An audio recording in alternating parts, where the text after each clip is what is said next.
আসসালামু আলাইকুম রহমতুল্লাহ। আমি আছি বর্তমানে এখন কেরানীগঞ্জ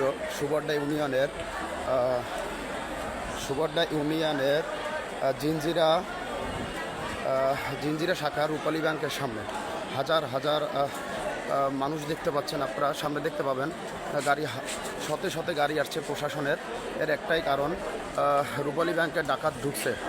এখন পর্যন্ত ডাকাত বের করতে পারছে না এবং ব্যাংকের কর্মকর্তা যারা আছে সবাই জিম্মি অবস্থায় আছে। আপনারা অবশ্যই আপনাদের দেখানোর চেষ্টা করব। হাজার হাজার মানুষ,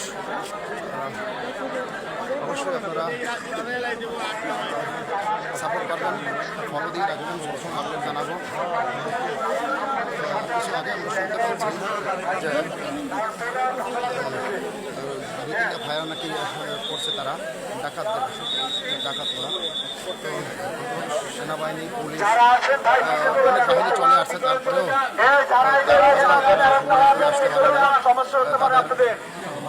অনেক মিডিয়া চলে আসছে।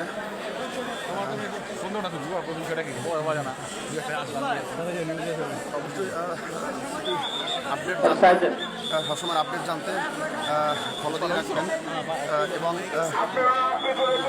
আশেপাশে যদি কেউ থাকেন দেখা যাচ্ছে চলে আসবেন।